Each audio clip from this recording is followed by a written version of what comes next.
Opa! Nossa, eu já tinha até esquecido que era para começar a aula do sétimo ano, né? E aqui em casa escutando música. Eu adoro escutar música, né?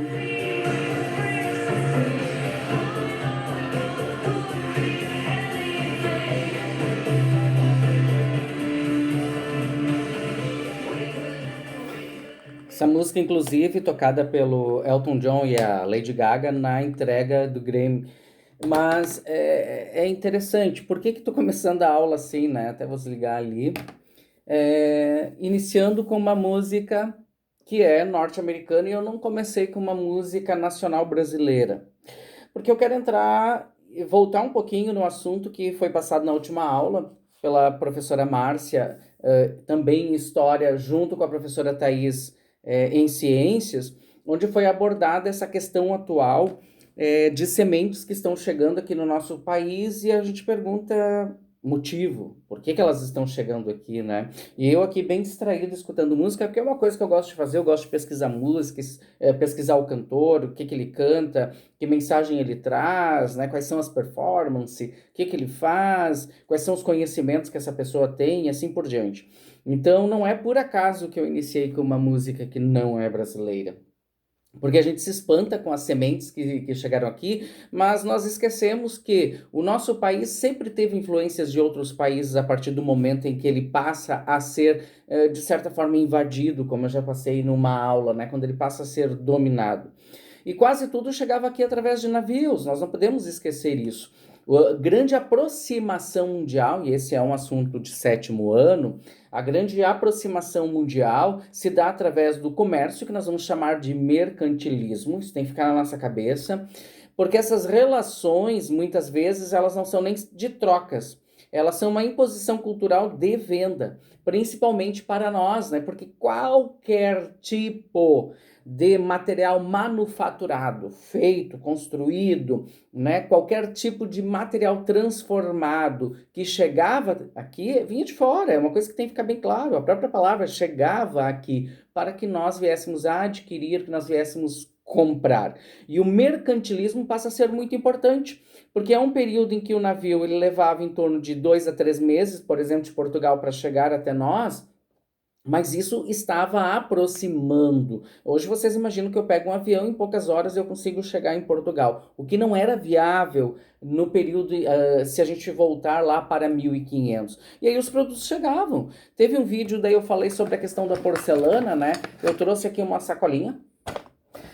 Nessa sacolinha tem algumas coisas que me lembram sobre o mercantilismo, para a gente conseguir compreender isso fixar-se na nossa cabeça, né? A própria escravidão no Brasil, trazer para cá as pessoas da África, as pessoas negras, e que passavam aqui no nosso território a trabalhar de forma forçada. Isso tem que ficar bem claro. E tanto é que as pessoas negras elas eram vendidas como se fosse um produto.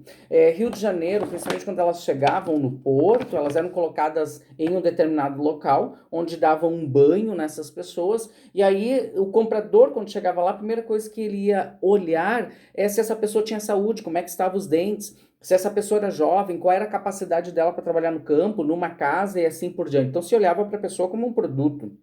Então, o comércio intenso que vai acontecer em relação a outros países, em primeiro lugar, é retirar as riquezas que a gente tinha daqui. Em primeiro lugar, o pau-brasil, depois o ouro, diamantes e assim por diante. A gente já viu isso na aula anterior. E depois começar a trazer as pessoas para cá, principalmente os escravos, para que essa terra viesse a se tornar produtiva. E aí, uma das primeiras grandes plantações e busca de fazer com que o país gerasse riqueza, não para nós, mas principalmente para Portugal, é o plantio da cana-de-açúcar. E aí eu disse, né, que eu tinha uma sacolinha com algumas coisas que me fazem lembrar isso, né? Aqui eu vou tirar uma xicrinha para lembrar, de porcelana. Esses produtos eram trazidos para vender. Eles vinham para cá, eles paravam aqui. O Brasil não produzia isso. Era trazido de navio e aqui as pessoas acabavam adquirindo, né, para o seu próprio a sua maneira usual de vida no dia a dia, principalmente para imitar o europeu.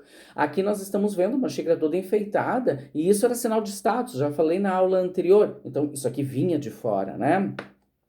Depois eu estava aqui olhando, pessoal, eu tenho aqui, eu separei dois vidrinhos, né? Esse aqui ia tinta dentro, então quando a pessoa ela ia escrever, aqui dentro era colocada a tinta, ela pegava então uma pena, uma espécie de um pincel com um bico, que molhava aqui dentro e aí ele passava a escrever. Então aqui nós temos um vidro de tinta para a escrita.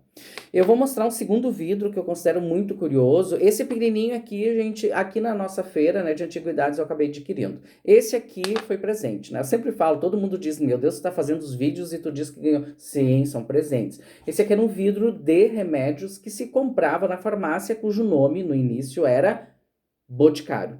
Então eu ia lá, comprava o meu remédio, levava esse vidro para casa. Depois de usar, vamos supor o xarope, né? Aqui dentro tinha xarope. Em cima, normalmente, tinha uma tampa de rolha. Eu então tomava todo o xarope. Eu lavava esse vidro, fervia ele e levava de volta na farmácia. Então, muitos desses produtos, praticamente, eles eram recicláveis, se reutilizava, né? Coisa que hoje é inviável, até mesmo na questão da propagação de bactérias e assim por diante, né? E aí me faz lembrar que tá todo mundo muito apavorado com a questão das sementes que chegam aqui. Eu falei antes do mercantilismo, né? Que é através desses produtos que nós compramos, são enviados para vários locais, e esses produtos, ao chegarem aqui, eles vão ter novas dimensões, novos usos e assim por diante, e às vezes nos espantam, mas por que estão mandando essa semente, né? E eu procurei dar uma lida e buscar algumas informações também em relação a isso, e uma das coisas que eu encontrei é o peso, né? Determinados tipos de produtos, na questão de cobrança, tem que ter um peso mínimo. E as sementes, elas são fáceis de serem trabalhadas nessa questão de peso. Eu tiro, coloco, boto, etc., sem causar grande volume. E o interessante de tudo isso é evitarmos, né, de plantarmos, porque não é essa a finalidade.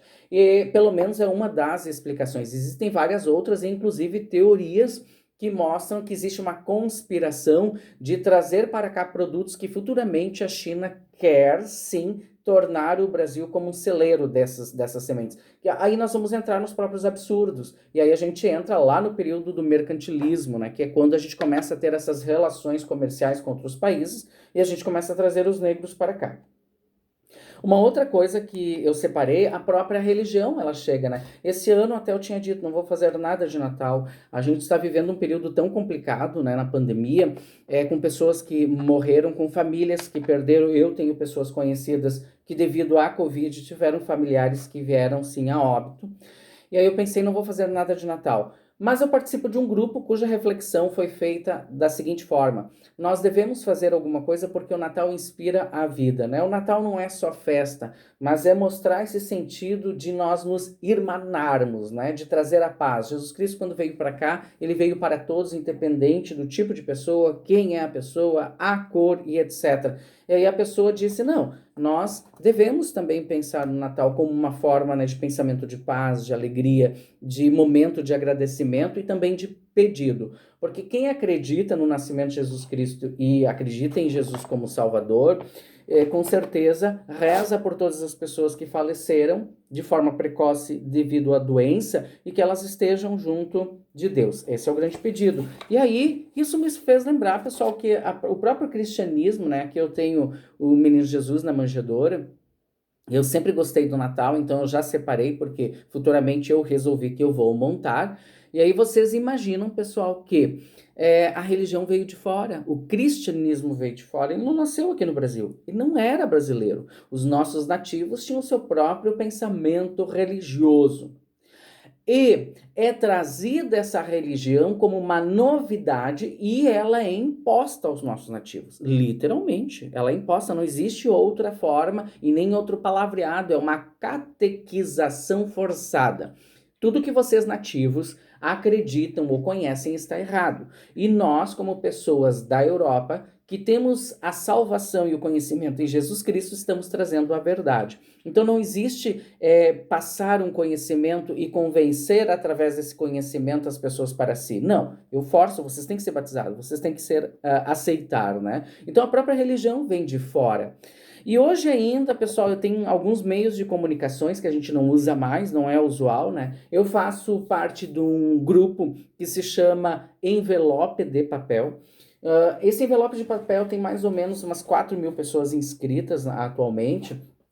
e se escrevem cartas, né? Se envia cartas para as outras pessoas e a gente acaba recebendo. Então é um resgate, porque até bem pouco tempo, a minha infância e adolescência, o modo de eu me comunicar com as pessoas distantes era enviando cartas. Então eu fui um que inúmeras vezes escrevi cartas para mandar para outras pessoas, principalmente quem morava de longe, quem morava muito longe, aliás, né? E aí, pessoal, eu ainda recebo. A pandemia, ela meio que freou um pouco isso, né, de nós enviarmos e recebermos carta.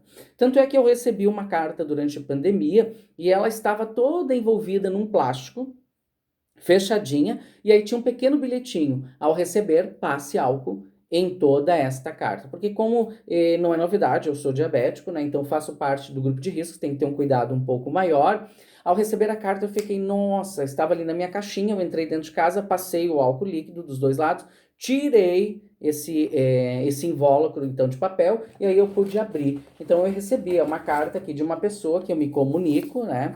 Ela é de São Paulo, então está aqui todo o endereço. Dentro da carta, pessoal, o que eu recebi? Além da pessoa me escrever, perguntando como eu estou, como estão as coisas, me mandando uma mensagem, ainda me mandou também uma receita. Eu recebi então uma receita. Então esse grupo ele tem esse intuito das pessoas se aproximarem, das pessoas manterem essa tradição que para muitos ela ainda é fantástica. E tem pessoas idosas que participam desse grupo, a gente chama até de saudosismo, né? Que em vez de ficar mexendo ali no celular, enviando mensagens de forma até impessoal via WhatsApp, toda cheia de abreviaturas, de coisas que muitas vezes a gente não entende, né? Às vezes eu fico ali, eu recebo uma mensagem que tá TB, até eu conseguir abstrair, lembrar que isso ali também significa também, eu levo às vezes uns 2, 3 minutos.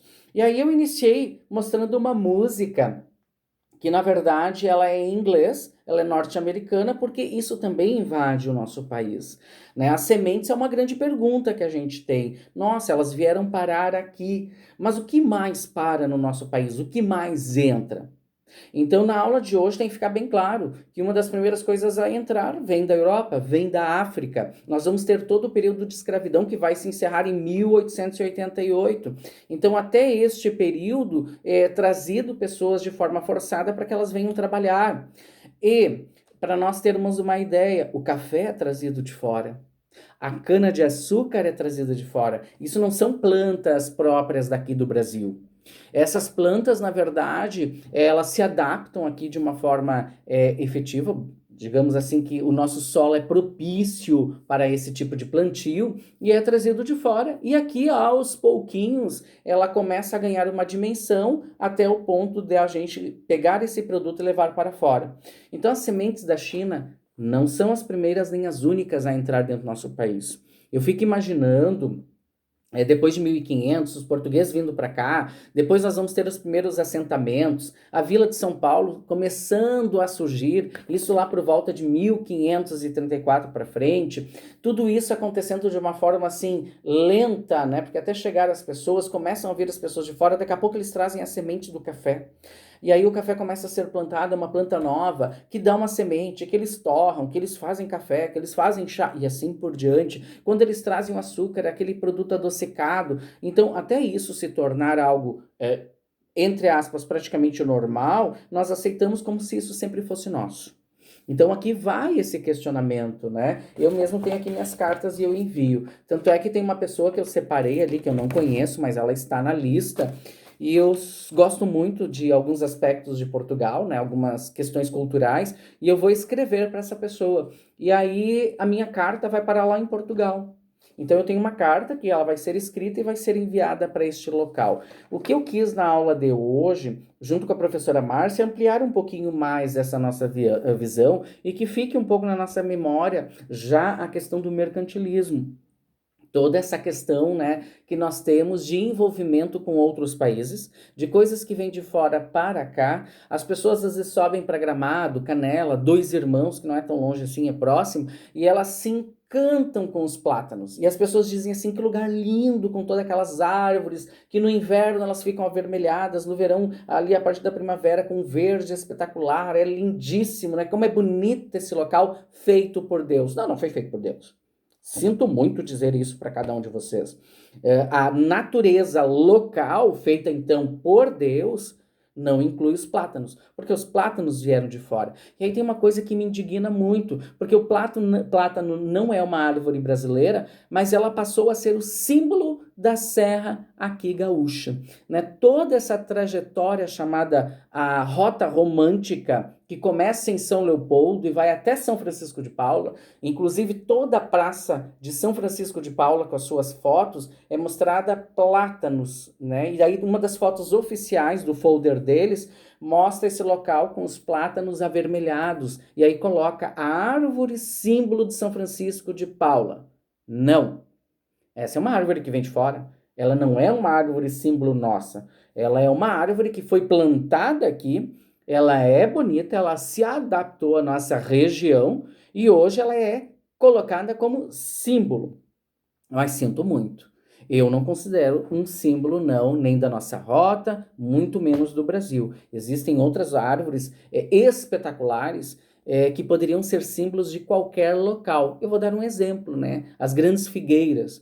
Então, nós temos toda a nossa orla doce gaúcha, que tem figueiras imensas, né? Arambaré, que é uma praia de água doce, eles têm o título atualmente da figueira mais antiga viva no Rio Grande do Sul. Ela já está ultrapassando os 500 anos.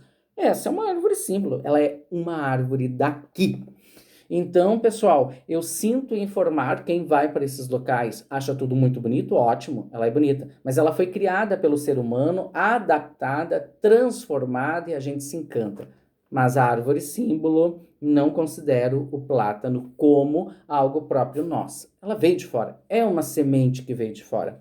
O que a gente, claro, tem que ficar atento é o que uma semente dessa, se eu plantar, que vem da China, o que ela poderia causar no nosso território. Então, hoje, pessoal, é uma pincelada, né? Essas relações, em primeiro lugar, via navio, que demorava muito tempo. Então, essa troca de mercadorias, e principalmente a Europa trazendo mercadorias para vender aqui, que demorava muito via navio e etc., nós vamos chamar de mercantilismo. E que aí a gente começa a ter novas ideias, novas concepções, novos modos de vida chegando aqui, e que nem está tão distante assim de nós. Eu espero que tenha ajudado na reflexão, porque a gente está falando dos indígenas, a gente está falando de tantas outras coisas, a gente está falando da nossa terra enquanto local que é também explorado e que outros países, com certeza, olham para nós e pensam, lá tem coisas que nós desejamos. Assim como nós olhamos para outros países e a gente diz, lá também tem. Assim como eu escuto músicas em inglês. Uma das coisas que eu sempre faço, hoje eu dou essa dica, que quando eu vou escutar uma música, eu procuro ler a tradução dela. Eu não quero estar escutando, pelo menos para mim, coisas que muitas vezes são bobagens. Então eu procuro saber o que eu estou escutando mesmo quando vem de fora. E é claro, gente, assim como tem músicas espetaculares, lindíssimas, que saem do Brasil para fora, porque o Brasil tem coisas lindas, nós também temos músicas e sons que vêm de fora que agradam os nossos ouvidos, né? Eu vou dar uma dica, procurem aí músicas, tem músicas lindas aí da Vanessa da Mata, que é uma mulher fantástica, ela canta coisas que hoje é muito famosa fora do Brasil. Ela é mais famosa fora do Brasil do que aqui dentro. Nós temos a própria Elis Regina, que já morreu, mas com músicas e com uma voz insuperável. Nós temos o próprio Vinícius de Moraes, nós temos o Toquinho, então temos grandes cantores. Eu termino hoje a aula dizendo para vocês que nós temos muito para descobrir, que a cultura, pessoal, ela nunca vai nos fazer mal, que a cultura ela amplia nossa mente e nos leva a novos horizontes. Mais do que isso, a cultura, muitas vezes, é ela que nos faz nós viajarmos sem chegar lá no local. Antes de irmos para o local, a gente tem que saber sobre o local. Então, a primeira viagem parte desse conhecimento. A todos um abraço. Até a próxima aula.